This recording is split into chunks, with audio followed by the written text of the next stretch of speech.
नमस्ते बिहार, मैं हूं आपके साथ शिप्रा झा। बुलेटिन की शुरुआत करते हैं बड़ी खबर के साथ। बिहार में अधिकारियों का ट्रांसफर हुआ है। बड़े पैमाने पर अधिकारियों के ट्रांसफर किए गए हैं। 35 आईएएस और 8 आईपीएस अधिकारी बदले गए हैं। 13 जिलों में नए डीएम तैनात किए गए और 5 जिलों में नए एसपी तैनात किए गए हैं। मुकुल गुप्ता बने हैं शिवहर के नए डीएम। पंकज कुमार लखीसराय के नए एसपी बने हैं।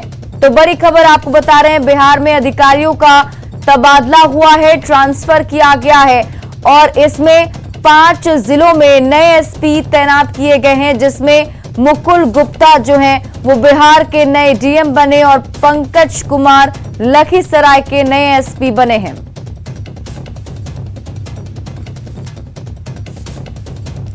और इस खबर पर दी जानकारी के साथ हमारे सहयोगी संजय कुमार जुड़े हुए हैं। संजय, जिस तरीके से तबादला किया गया है, तो नई लिस्ट के मुताबिक कहां-कहां क्या कुछ फेरबदल किया गया?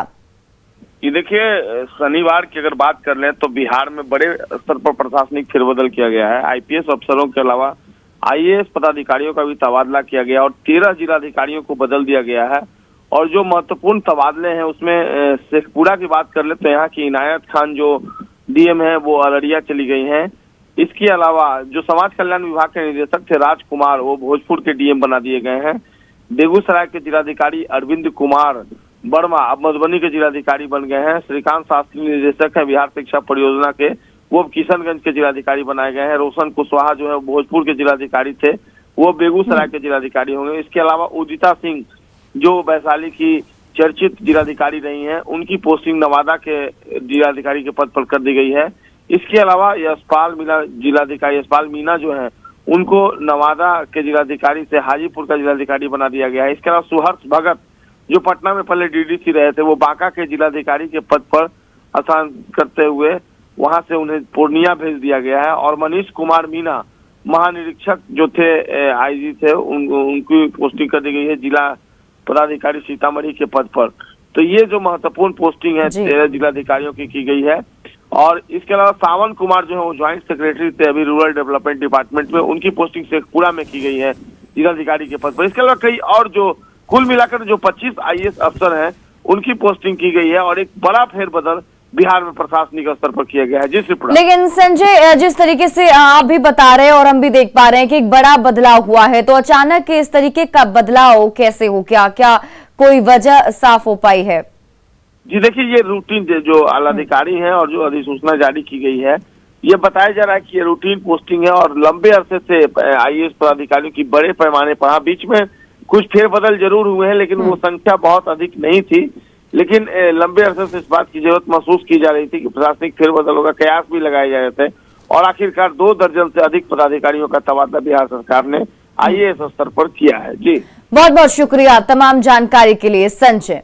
बढ़ते आगे, पटना में एक भव्य कार्यक्रम की शुरुआत हनुमान चालीसा से हुई। बड़ी बात यह है कि इस कार्यक्रम में डिप्टी सीएम तारकिशोर प्रसाद भी मौजूद थे, जिन्होंने मंच पर खड़े होकर हनुमान चालीसा का पाठ भी किया। कश्मीरी हिंदुओं को लेकर आयोजित कार्यक्रम में शामिल एक नेता ने यह कहा कि हालात ऐसे हैं कि कश्मीर फाइल्स से भी दर्दनाक फिल्म बनेगी, बिहार फाइल्स।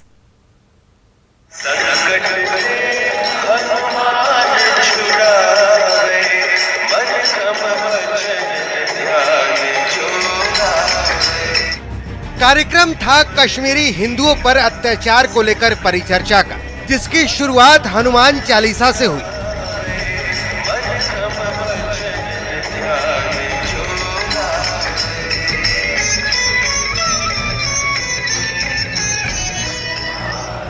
इस कार्यक्रम के मंच पर मौजूद deputy CM Tarkishore Prasad, MLC Sachidanand राय और दिल्ली बीजेपी के फायर ब्रांड नेता कपिल मिश्रा सहित सभी लोग हनुमान चालीसा गाते हुए सुनाई दिए।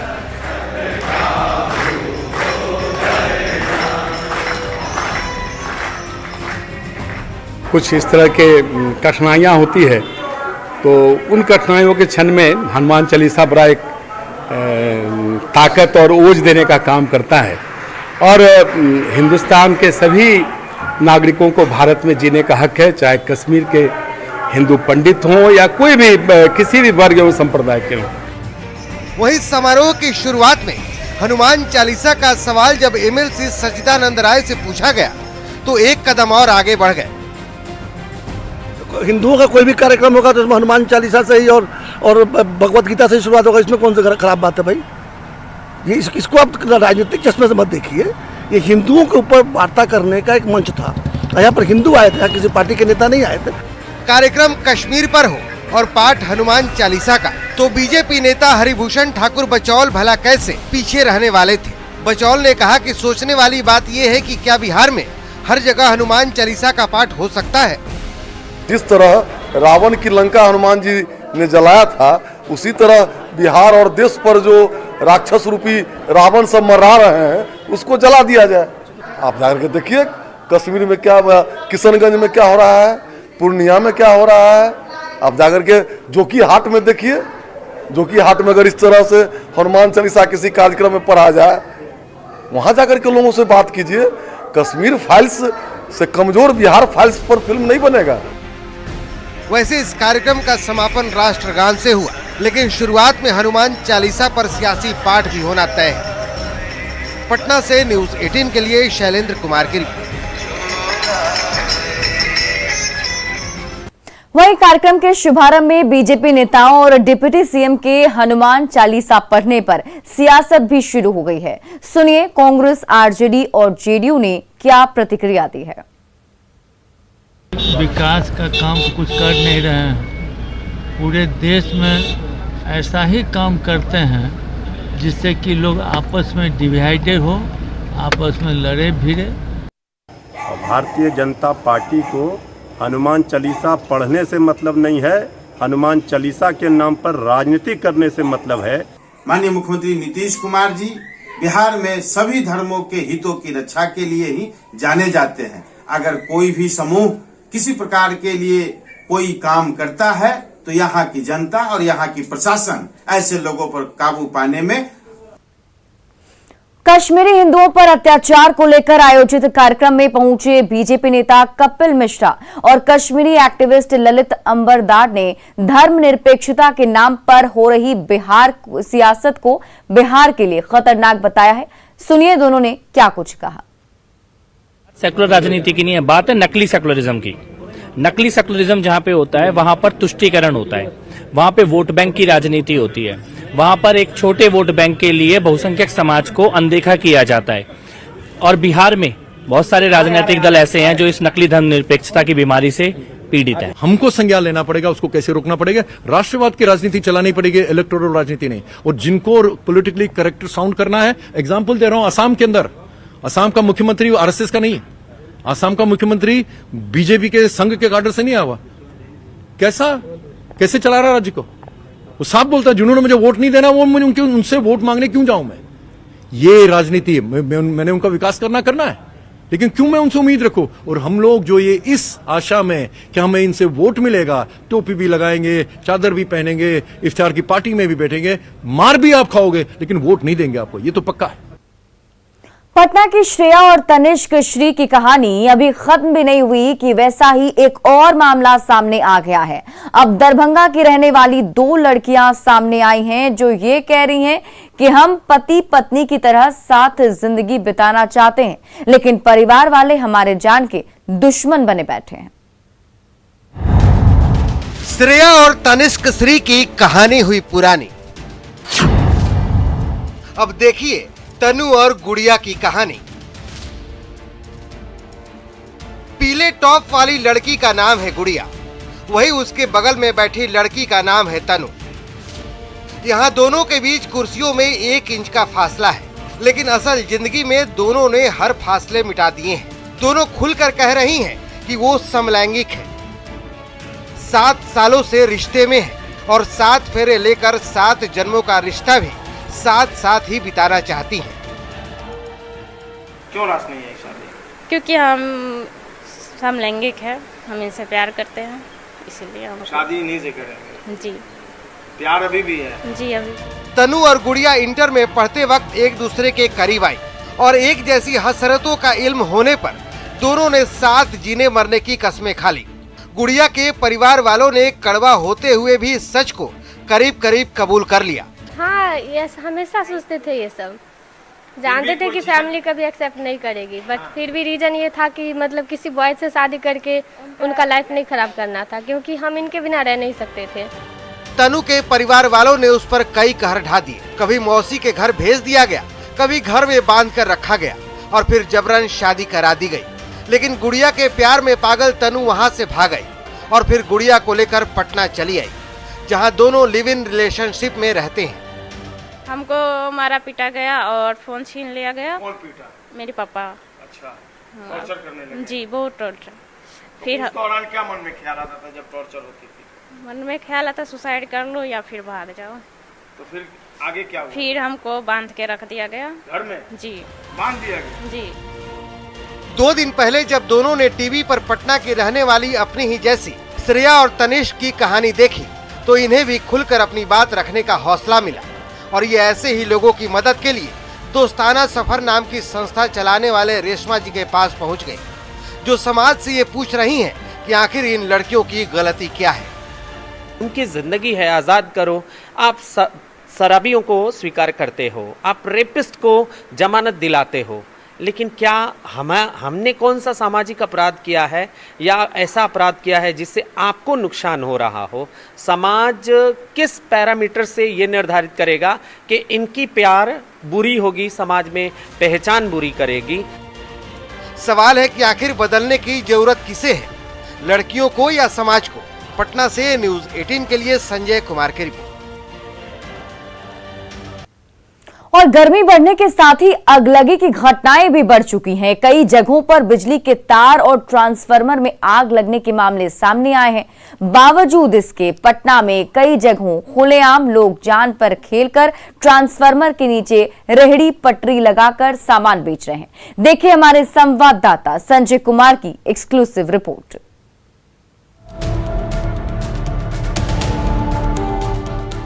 महात्मा बुद्ध ने कहा था कि पटना वासियों को आग और पानी का बड़ा खतरा है। ऐसे में पटना के रहने वाले लोगों को सावधानी बरतनी चाहिए, लेकिन सावधानी नदारत दिखती है। एक तस्वीर हम आपको दिखाते हैं कि कैसे ट्रांसफार्मर के नीचे दुकानें सस्ती हैं राजधानी पटना में। जगह की कमी हो या जो हो, लेकिन ठीक ट्रांसफार्मर है, ये बिजली का बड़ा ट्रांसफार्मर है, इसके नीचे दुकानें जो है वो सस्ती हैं। जो दुकान के लोग हैं हम उनसे भी बात करेंगे कि किस तरह की मजबूरी है कि ट्रांसफार्मर के नीचे अगर आग लगती है तो वो किस तरह की सावधानी बरतेंगे। एक बात बताएंगे, ठीक ट्रांसफार्मर है, इसके ऊपर अगर एक चिंगारी आए तो आपको खतरा हो सकता है, कैसे बचेंगे आप इससे? बराबर चिंगारी आता गिरता है तो कैसे बचते हैं आप? बचते हैं, वैसे दाल रोटी का सवाल है, भागना पड़ता है थोड़ा बहुत इधर उधर। तो फिर हटा लेते हैं ये सारा सामान? हाँ, थोड़ा हटाना पड़ता है। अब दरियापुर इलाके की ये तस्वीर देखिए, जहां ट्रांसफार्मर के नीचे कबाड़ का ढेर लगा है। आग की एक चिंगारी कई जान पर भारी पड़ सकती है, लेकिन जिन्होंने यहाँ दुकान सजाई है जरा उनकी दलीलें भी सुन लीजिए। हम आपको दिखा रहे हैं कैसे राजधानी पटना खतरे की ढेर पर है। एक तस्वीर देखिए यहाँ पर, ये दरियापुर इलाका, दरियापुर इलाके में ठीक ट्रांसफार्मर के नीचे कबाड़ी की दुकान सजी है। और कई बार राजधानी पटना में गर्मी के दिनों में चिंगारी की एक ढेर कबाड़ी की दुकान को खाक में तब्दील कर देती है। और निश्चित तौर पर अगर सावधानी नहीं बरती गई तो न केवल कबाड़ी की दुकान जलकर खाक हो जाती है, बल्कि कई जिंदगियां भी खतरे में पड़ जाती हैं। तस्वीर दिखाने का मकसद यही है कि अगर एक चिंगारी यहां से निकली तो निश्चित तौर पर एक साथ कई जिंदगियां जो है वो खतरे में पड़ सकती हैं। कई जगहों पर कमोबेश तस्वीर ऐसी ही है और इसी तरीके से लोग खतरे में अपनी जान डालकर कारोबार करने को मजबूर हैं। इस पर न तो ध्यान बिजली विभाग का है और न ही जो स्थानीय लोग हैं, चाहे जो धंधे में शामिल हैं उन लोगों का। आप कह रहे हैं पेट पर लात पड़ेगी, ये खतरा नहीं है, आप ये बताइए। मतलब आप यहाँ के रहने वाले? हम अपना सेफ्टी करके चलते हैं ना। आप ही की दुकान है, तो क्या सेफ्टी करते हैं ये बताइए। अब ये जानकारी दीजिए ना, कोई आप ही रहता है यहाँ पर, नजर के सामने नहीं रहते हैं, रात में भी आदमी रखते हैं। अच्छा। कोई तरह का बात होगा तो सबसे पहले हम लोग का ध्यान रहेगा इस पर। आपका क्या नाम है? मेरा नाम फिरोज आलम। फिरोज जी, मान लीजिए एक चिंगारी भड़कती है ट्रांसफार्मर की, कबाड़ है, उसको सबसे पहले लपेटे में है, खतरा है या नहीं? है। तो उसको सेफ्टी जो हम लोग सब इंतजाम देखते हुए करते हैं। अग्निशमन का क्या रखा है आपने? फायर वाला रखा है सिस्टम आपने? फायर सिस्टम रखा है आपने? हमने आपको दिखाया कि कैसे राजधानी पटना में गर्मी के दिनों में ट्रांसफार्मर से चिंगारी निकलती है और एक चिंगारी पूरी तरीके से अगलगी की घटना के लिए जिम्मेवार हो जाती है। हमने दिखाया लंगरटोली इलाके में किस तरह ठीक ट्रांसफार्मर के नीचे दुकान सस्ती है। उसके बाद हमने दिखाया दरियापुर इलाके में कैसे कबाड़ी एक बड़ी दुकान सस्ती है ट्रांसफार्मर के नीचे, और जो कबाड़ी दुकान के मालिक हैं वो अजीबोगरीब तरीके से अपनी यहाँ पर बात रखते नजर आए और सफाई देते नजर आए, लेकिन साफ तौर पे लापरवाही दिखी। और एक बार फिर से ये देखिए, ये दरियापुर से आगे बढ़कर ये चूड़ी मार्केट का इलाका है, कदम का इलाका है, और यहाँ पर ट्रांसफार्मर से ही होकर दुकान में प्रवेश करने का रास्ता है। और यहाँ पर प्लास्टिक के खिलौने बिकते हैं और सारी चीजें प्लास्टिक की हैं। एक चिंगारी निकली नहीं ट्रांसफार्मर की कि एक बड़ा खतरा फिर से यहाँ पर हो सकता है। और निश्चित तौर पर यही लापरवाही जो है भारी पड़ती है। कई बार अगले की बड़ी घटनाएं हो जाती हैं और राजधानी पटना में इस तरह की कई तस्वीरें हैं जो कई सवाल खड़े करती नजर आती हैं, लेकिन न तो दुकानदार और न ही जो विद्युत विभाग के कर्मचारी या अधिकारी हैं उनकी इन चीजों पर नजर पड़ती है। कैमरा पर्सन अजय दुबे के साथ संजय कुमार, न्यूज 18 पटना।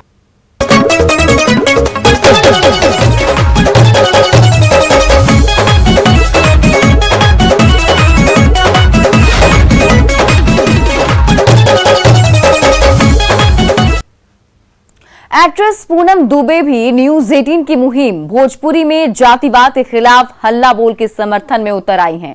भोजपुरी फिल्मों की अभिनेत्री पूनम ने कहा है कि कलाकार की कोई जाति नहीं होती। उन्होंने भोजपुरी फिल्म इंडस्ट्री में कई तरह की परेशानियों की बात कही और ये भी कहा कि यूट्यूब पर अपने ऑफिशियल चैनल चलाने पर रोक लगाई जाए।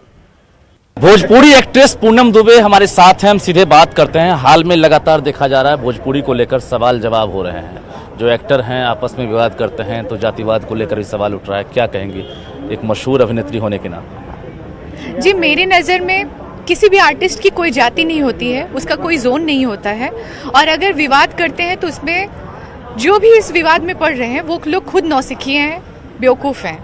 आपको क्या लग रहा है कि शुरुआत में आपको ही परेशानी हुई थी क्योंकि आप मुझे दुबे हैं, आपको ऐसा लगा?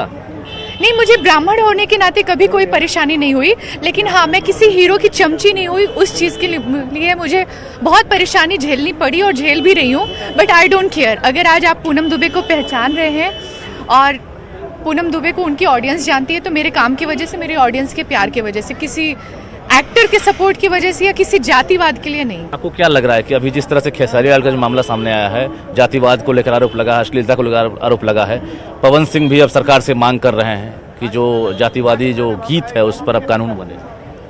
ये आज की बात नहीं, ये तो मुझे लग रहा है 5-6 साल 7 साल से सुन रही हूँ। पता नहीं कब इस पे एक्शन होगा। क्या चाहती हैं आप? मैं चाहती हूँ सबसे पहले सेंसर बोर्ड आए, यूट्यूब पे जितने अपने ऑफिशियल चैनल चलाते हैं ना उन पे भी रोक लगनी चाहिए, क्योंकि बहुत सारे लोगों के अपने खुद के भाई बंधु होते हैं जो दूसरे एक्टर को, दूसरे एक्ट्रेस को गंदी गंदी गालियां देते हैं। पहले उस पे रोक लगनी चाहिए। आप दूसरे के ऊपर उंगली उठाने से पहले आप खुद के गिरेबान में झांक लीजिए। मैं भोजपुरी कलाकार के साथ साथ अपनी गवर्नमेंट से भी अपील करना चाहूँगी कि जो फालतू के एल्बम्स बन रहे हैं उन पे रोक लगाया जाए, क्योंकि फिल्में बहुत अच्छी होती हैं, बट ये जो अश्लील गाने, पता नहीं कैसे बलून फलून, ये सब जो गाने आते हैं ना, उसके वजह से हमारी भोजपुरी को गलत पहचान मिल रही है। तो आप लोगों से मेरी विनती है कि प्लीज़ भोजपुरी के लिए कुछ अच्छा करें, वरना इतिहास में हो जाएगा कि भोजपुरी था। बहुत बहुत धन्यवाद। हमारे साथ भोजपुरी अभिनेत्री पूनम दुबे थी, जो साफ तौर से कह रही हैं कि 2017 के बाद हमने अश्लील फिल्मों में, अश्लील एल्बम में काम नहीं किया है। इन्होंने बाकी कलाकारों से भी अपील की है कि अश्लील मुक्त भोजपुरी बनाइए, ताकि भोजपुरी जो हमारी पहचान है, जो हमारी भाषा की जो मिठास है, वो बरकरार रहे और भोजपुरी पर कोई सवाल जवाब ना करे। कैमरामैन मनीष जुनिया के साथ रजनीश कुमार, न्यूज 18 पटना। और फिलहाल इस बुलेटिन में अभी के लिए बस इतना ही, लेकिन न्यूज 18 बिहार झारखंड पर खबरों का सिलसिला लगातार जारी है।